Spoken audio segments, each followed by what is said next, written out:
बग़ैर किसी की शमूलियत के तन्हा हुकूमत बनाने की पोजीशन में मौजूद है। उसके लिए हम आवाम के शुक्रगुजार हैं जिन्होंने कारकर्दगी को, जिन्होंने लीडरशिप को, जिन्होंने एक तरक्की के एजेंडे को वोट देकर ये साबित किया कि पाकिस्तान और पंजाब को तरक्की और खुशहाली की ज़रूरत है। पाकिस्तान के अंदर एज अ होल कौमी असम्बली के अंदर भी अल्हम्दुलिल्लाह एक दफ़ा फिर मुस्लिम लीग नून जो है वो एक अक्सरियती पार्टी है। ये एक अजीब बात है कि वो लोग जिनको जो आज़ाद उम्मीदवारान जिन्होंने पीटीआई के ख़िलाफ़ इलेक्शन लड़ा, उनको भी अपने खाते में डालकर बैरिस्टर गौहर साहब जो है वो 10% रिजल्ट के ऊपर विक्ट्री स्पीच फरमाते हैं। और उनको जो है ना, उनको और बहुत सारा मीडिया का एक हिस्सा भी इस कन्फ्यूजन का शिकार रहा कि उन्होंने तमाम इंडिपेंडेंट उम्मीदवार जो जिनको बाद में तो खैर पीटीआई बैक्ड उम्मीदवारान भी कहा गया। वैसे हैरत की बात यह है कि जब सेनेट ऑफ पाकिस्तान के इलेक्शंस हो रहे थे, जब हमारे कैंडिडेट्स जो हैं उनसे सिंबल छीना गया था, तब किसी ने नहीं कहा था कि पीएमएलएन बैक्ड कैंडिडेट्स उस वक्त आज़ाद थे। और इसी तरह एक आज़ाद उम्मीदवारान की एक जो है वो फिजा बनाकर ये कहा गया कि शायद तहरीक फसाद जो है वो पाकिस्तान के अंदर इलेक्शन जीत चुकी है, लेकिन ऐसा नहीं है। आज़ाद उम्मीदवारान पार्टी नहीं होते। आज़ाद उम्मीदवारान पार्टी उनको पार्टी नहीं कहा जा सकता। मुस्लिम लीग नून एक अक्सरियती पार्टी है जिसने अभी तक के रिजल्ट्स के मुताबिक जो है वो वैसे तो 73 ऑफिशियली जो है वो किए जा रहे थे, लेकिन अब बहुत सारे सोशल मीडिया के ऊपर भी और आप ये ज्वाइनिंग्स के जो वो बयानात आप देख रहे हैं, जिसके अंदर बड़ी तादाद में आज़ाद उम्मीदवारान जो है वो मुस्लिम लीग नून को पंजाब असम्बली के अंदर हों या नेशनल असम्बली के अंदर हों, वो अपने जो है वो ज्वाइनिंग्स का ऐलान कर रहे हैं। लेकिन ये एक बहुत इंपॉर्टेंट बात जो आपके नॉलेज में मैं लाना चाहती हूँ वो ये है कि तहरीक फसाद को 1 करोड़ और 70 लाख वोट पड़े हैं अभी तक की जो कैलकुलेशन है उसके मुताबिक।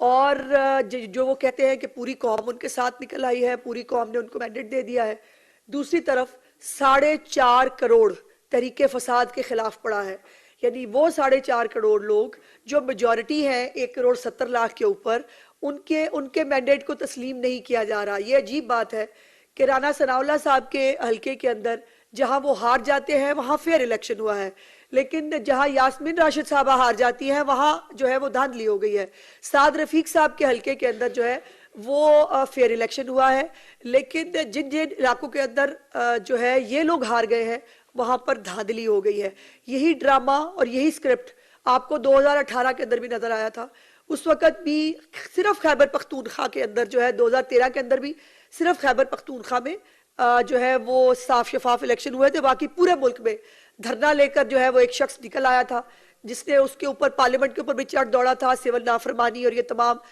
जो उनके करतूत थे वो सारी दुनिया ने देखे। और आज हर पार्टी जो है वो अपने मैंडेट के एहतराम की बात कर रही है, लेकिन मुस्लिम लीग नून के मैंडेट के एहतराम की बात कोई क्यों नहीं करता? क्या मुस्लिम लीग नून को जो सीटें मिली हैं 73 नेशनल असम्बली के अंदर और पंजाब असम्बली के अंदर 144, क्या ये मैंडेट का एहतराम नहीं होना चाहिए? और एक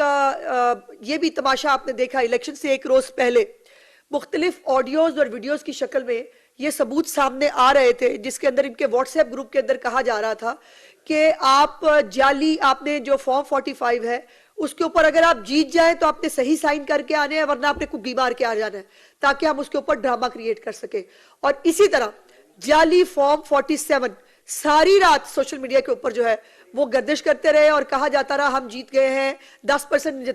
नताइज रुक गए थे। आपको मालूम है कि इलेक्शन वाले दिन सिक्योरिटी रीजंस के ऊपर मोबाइल जो सर्विस है वो बंद थी, जो हमेशा आपको 9 और 10 मुहर्रम का जो अशरा होता है उस दिन भी होती है, या कोई इस तरह के खास जो मौके होते हैं उसके ऊपर सिक्योरिटी कंसर्न्स की वजह से मोबाइल डाटा जो है वो बंद किया जाता है। लेकिन उसके वाईफाई जो है वो मौजूद था पूरे मुल्क के अंदर, और उसके ऊपर जहां रिजल्ट्स रुक गए थे, जहां पर एक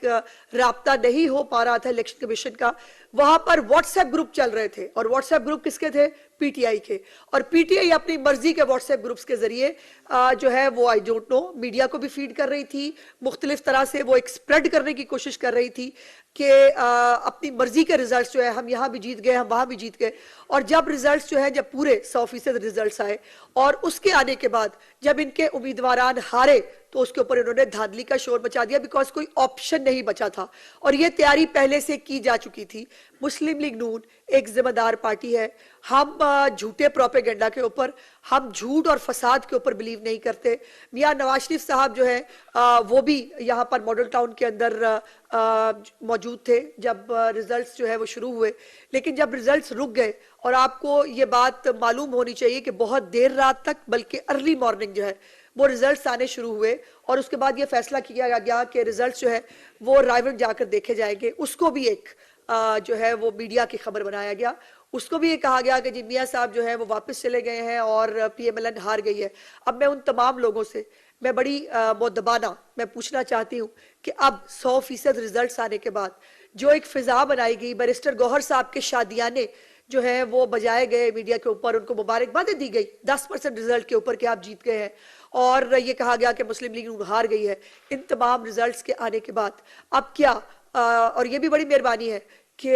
अब जो है वो तस्हीह करने की कोशिश की गई। अब इंडिपेंडेंस जो है, जो पीटीआई बैक्ड इंडिपेंडेंस बना लिए, पहली दफा ये टर्म जो है वो निकली है, हमारी दफा नहीं थी। अब पीटीआई बैक्ड जो इंडिपेंडेंस है उनका एक कॉलम अलहदा बनाया गया है, और जो दूसरे इंडिपेंडेंट कैंडिडेट्स हैं जो पीटीआई के अपने कैंडिडेट्स को शिकस्त दे के आए हैं, जो एक बड़ी तादाद में मुस्लिम लीग नून को इस वक्त ज्वाइन भी कर रहे हैं, वो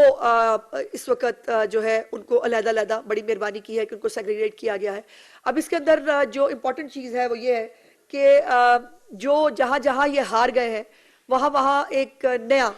तरीकाकार शुरू किया गया है, और इसकी इब्तदा की है सलमान अकरम राजा साहब ने, जिन्होंने एक रिट पिटीशन के अंदर वो लाहौर हाई कोर्ट तशरीफ ले गए और वहाँ से उनको स्टे दे दिया गया। मेरी गुजारिश ये है कि अगर हर इदारा अपनी अपनी डोमेन में रहकर अपनी जिम्मेदारी पूरी करे तो उससे बेहतर कोई चीज़ नहीं हो सकती। कानून के मुताबिक इलेक्शन ट्रिब्यूनल्स वो फोरम है जहाँ पर जो एग्रीव्ड कैंडिडेट्स है वो कोई भी हो, हमें जो है वो मानसेरा के NA 15 पे हमें एतराज़ है, हमने वहाँ पर अपने जो एतराज़ात हैं, अपनी जो हमारी गुजारिशात हैं हम मुनासिब फोरम पे पेश कर रहे हैं। लेकिन ये रिट पिटीशन के जरिए जो है ये स्टे ऑर्डर लेना, ये कतई तौर पर कानून के तहत मैं नहीं समझती कि इसको जस्टिफाई किया जाना चाहिए। इलेक्शन ट्रिब्यूनल्स के अंदर तमाम लोग जाएं और ट्रिब्यूनल्स के अंदर जो है वो खाली सुनी सुनाई बातें, जाली फॉर्म 47, अपनी मर्जी के बनाए हुए घर पे व्हाट्सएप के रिजल्ट्स वो नहीं चलते। इलेक्शन ट्रिब्यूनल्स के अंदर उम्मीदवार को हर सूरत हाल में सबूत देने होते हैं, और जहां इनसे सबूत मांगे जाए वहां पे इनके पास भागने के अलावा ऑप्शन नहीं होती। तो अब इलेक्शन ट्रिब्यूनल्स जो है वो फोरम है, जिसको एतराज़ है वो उस इलेक्शन ट्रिब्यूनल्स के ऊपर जो है वो जाकर बात कर सकते हैं। लेकिन वाइंड अप करते हुए मैं सिर्फ इतना कहना चाहती हूँ कि अल्लाह के करम से जो पंजाब है उसके अंदर मुस्लिम लीग नून वाहिद अक्सरियती पार्टी है जिसका दूर दूर तक किसी दूसरी जमात से कोई मैच नहीं है, और इंशाअल्लाह ताला मियां नवाज शरीफ साहब की सरबराही में मियां शहबाज शरीफ साहब के जो फुटप्रिंट्स हैं पंजाब के अंदर, जो कारकर्दगी का, जो तरक्की का, जो पाक पंजाब की खुशहाली का जो सफ़र है, उसको जो बुजदार और फरागोगी के नाम के स्पीड ब्रेकर जिसके आगे आए थे उसको दोबारा शुरू किया जाएगा, और मुस्लिम लीग नून को किसी भी सपोर्ट के बगैर, किसी भी दूसरी जमात के जो है वो मिलने के बगैर अकेले तन्हा हुकूमत बनाने की पोजीशन में मौजूद है। और